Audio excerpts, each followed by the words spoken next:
Dis maman. Nounou. Découvrez tout le savoir-faire de Family Sphere, leader français de la garde d'enfants à domicile sur family-sphere.com. Faites confiance aux spécialistes avec plus de 100 agences de proximité. Family Sphere, ensemble au service de vos enfants. Vous écoutez Europe 1, il est 8h19. L'interview politique d'Europe 1. L'écologie politique est en crise, on en parlait dans le journal de 8h, mais la planète, elle n'attend pas, il y a urgence. Jean-Pierre Elkabbach, vous recevez Bertrand Piccard, pilote de Solar Impulse, et très impliqué dans la prochaine conférence sur le climat, la COP21. Messieurs, c'est à vous. Je suis heureux de vous regarder droit dans les yeux, Bertrand.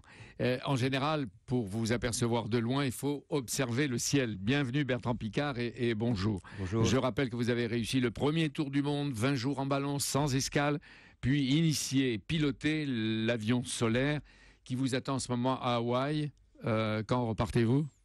En fin avril, début mai de l'année prochaine. Pour la deuxième partie du tour du monde. Pourquoi faire ? Décollage d'Hawaï, rejoindre la côte américaine, traverser les États-Unis, traverser l'Atlantique pour rejoindre l'Europe, et ensuite voler sur Abu Dhabi, qui était notre point de départ cette année. Seul à bord, évidemment. Il y a un seul pilote, mais nous nous relayons, André Borschberg et moi, à tour de rôle. Alors, la date du sommet, on y reviendra, la date du sommet mondial de Paris sur le climat approche et le suspense augmente. On a noté que l'année 2015 bat des records de chaleur. Est-ce que c'est une alerte ? Mais ce qui est surtout une alerte, c'est les extrêmes dans les manifestations météorologiques. Des sécheresses de plus en plus graves, des inondations de plus en plus graves. Toutes les statistiques météo maintenant deviennent erratiques et non fiables par rapport à toutes les années précédentes. On voit les moussons qui commencent maintenant en Inde fin mars, alors qu'avant c'était toujours début mai. Tout se dérègle. Pourquoi ? Mais ça se dérègle parce qu'on met beaucoup plus de gaz carbonique dans l'air que ce que la nature est capable de supporter. Alors, si on le présente comme ça, le changement climatique, c'est abstrait, les gens n'y croient pas, et les gens surtout ne savent pas comment réagir. Oui. Et le grand problème, c'est qu'on a justement parlé beaucoup trop de la lutte contre le CO2, du réchauffement climatique. Des moins 2 degrés. Des moins 2 degrés à atteindre, etc. Ce qui est fondamental maintenant, c'est d'arrêter de parler des problèmes, d'arrêter de parler des buts utopiques à atteindre, et de parler des solutions. Bertrand Piccard, si on parle des solutions, les gens seront motivés. On va y venir, mais est-ce qu'il s'agit de réchauffement, de dérèglement ou de changement de climat ? Il s'agit de dérèglement essentiellement. Certains endroits deviennent plus chauds, d'autres deviennent plus froids et les tempêtes deviennent de plus en plus graves. D'ailleurs, les plus grands lutteurs contre les changements climatiques, c'est les assureurs. C'est eux qui savent qu'ils vont perdre des fortunes. Les changements climatiques vont coûter beaucoup plus cher que leur prévention. Alors, la terre, les sols, les forêts, les glaciers changent. Et même les menaces, on les voit sur les océans qui montent beaucoup plus vite et trop vite peut-être. Oui, et c'est pas seulement parce que la glace fond, c'est parce que l'eau a sa densité minimale à 4 degrés. C'est là qu'elle prend le moins de volume. Si l'eau se réchauffe dans les océans, elle prend plus de volume, et c'est ça qui la fait monter. Et ça peut être dans des proportions catastrophiques. Et il y a des conséquences aussi stratégiques, il y a des conséquences pour la navigation dans certaines régions du monde ou de la planète, et en même temps des conséquences géostratégiques. On a l'impression que les terres se rapprochent. Mais oui, mais vous savez qu'à peu près 80% des grandes villes sont à moins de 10 mètres d'altitude. Ce qui veut dire que la plupart des grandes villes seront gênées et seront parfois même sous l'eau. Et la nature, est-ce que c'est pas son rythme naturel, son cycle ou ses caprices ? Pourquoi il faut culpabiliser, Bertrand Piccard, pourquoi il faut culpabiliser l'homme et les sociétés ? Est-ce que c'est notre faute ? Alors, l'être humain accélère, en tout cas, un phénomène naturel de réchauffement. S'il y a phénomène naturel, l'être humain l'accélère. Ce qui fait que la nature n'a plus le temps de s'adapter. Le corail n'a plus le temps de monter en poussant pour garder les îles hors de l'eau. Mais moi, je vais vous reprendre là, parce que on est de nouveau dans le catastrophisme, et il ne faut pas culpabiliser l'être humain de s'être développé et d'arriver au stade actuel. Parce qu'on ne gagnera jamais du soutien. Donc contre les chacun changements a le climatiques. droit de se développer, c'est valable aussi pour les pays émergents ou en difficulté. Chacun a le droit de se développer. Mais ce qu'il ne faut pas faire, c'est se développer avec un gaspillage d'énergie, comme on le fait en ce moment. On a des vieilles technologies qui ont des rendements énergétiques épouvantables, déplorables, on continue à les utiliser. Exemple. Un moteur thermique de voiture, 27% de rendement.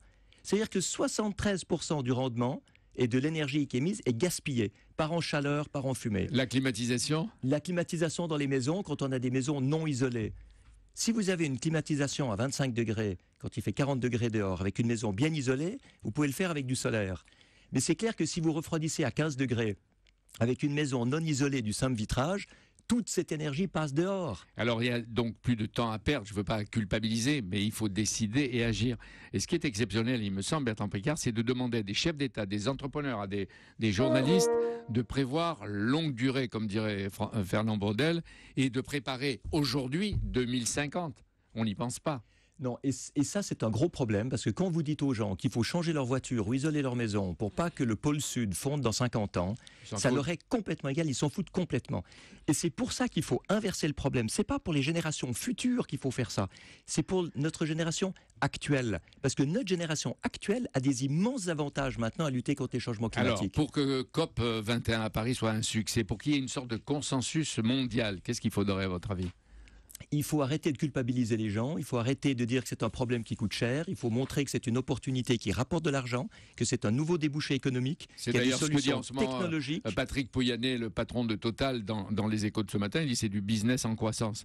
Mais par exemple, je crois savoir que le président de la République devrait vous recevoir à l'Élysée. Mais si vous étiez, vous, le créateur de Solar Impulse, prêt à vous exprimer dans la conférence, qu'est-ce que vous diriez ? Je dirais que les problèmes, on les connaît, que les buts à atteindre, on les connaît, et qu'il faut se concentrer maintenant sur l'expression des solutions technologiques, dans les technologies propres, qui permettent d'augmenter l'efficience énergétique, de diminuer la consommation énergétique, de diminuer la production de CO2, tout en rapportant de l'argent aux entreprises. Vous demandez une révolution, une rupture pour chacun de nous. Non, il ne faut pas changer les comportements.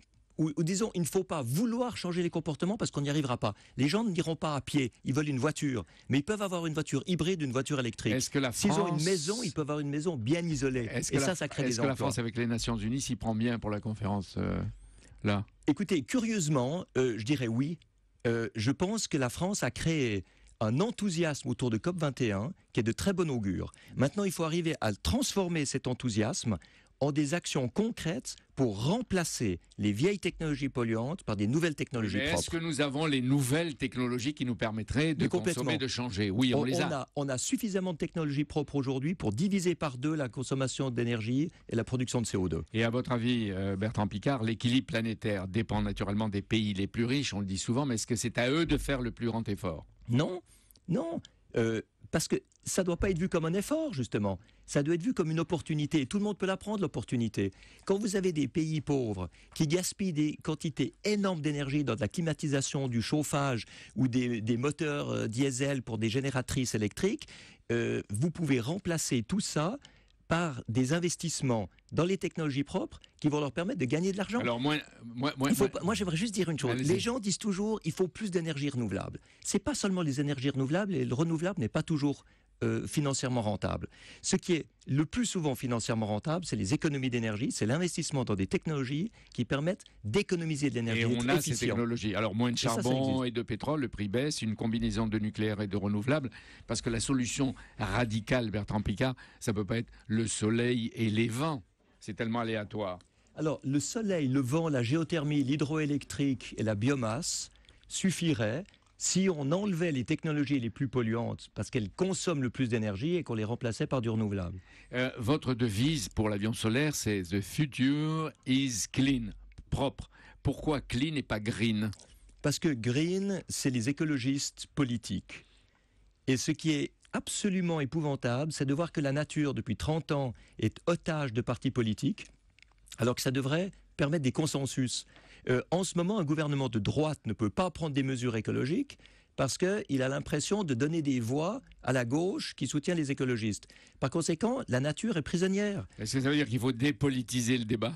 Il faut dépolitiser le débat, et je pense que ceux qui peuvent aider à le faire, ce sont les industriels qui commencent à réaliser qu'il y a des débouchés industriels, financiers, économiques énormes dans le développement des technologies propres, et c'est eux qui, pour créer des emplois et faire du profit, vont s'y mettre. Mais pour ça, il faut un cadre légal. Il faut un cadre légal. Et c'est là que les gouvernements doivent agir. Voilà, si on ne sait pas dans quelle direction investir, parce que les gouvernements changent toujours leur fusil d'épaule, il n'y aura jamais d'investissement. Il faut des consensus et il faut peut-être un jour ou l'autre un état de droit mondial, comme dirait Jacques Attali.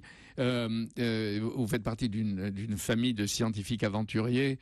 Les Piccard, vous avez de qui tenir. En 1931, votre grand-père, Auguste Piccard, a atteint 17 000 mètres avec la cabine pressurisée qu'il a inventée. En 1960, votre père, Jacques Piccard, descend à moins 11 000 mètres en sous-marin et vous pilotez l'avion. qui vole sans carburant avec l'énergie du soleil. À quelle altitude ? 8500 mètres la journée et 1500 mètres en fin de nuit. Et à chaque instant, il y a le danger, il y a peut-être la mort. Vous savez, le plus gros danger, c'est de vivre dans un monde qui consomme 1 million de tonnes de pétrole par heure. Ça, c'est beaucoup plus dangereux que piloter un avion solaire. Et bon, on voit bien que jamais des passagers vont voler dans des avions solaires commerciaux. Vous savez, il y a des gens qui ont dit ça pour les frères Wright en 1903. Mais c'est vrai que c'est pas notre à quoi but. servent vos aventures ? À démontrer qu'on peut faire des choses incroyables avec des énergies renouvelables et des technologies propres. Vous avez publié un livre qui est très intéressant, Changer d'altitude, et je termine avec une des formules qui m'a beaucoup plu, qu'il faut utiliser dans tous les domaines. Une innovation n'est pas une idée nouvelle en plus, mais une vieille certitude en moins. On réclame des prophètes.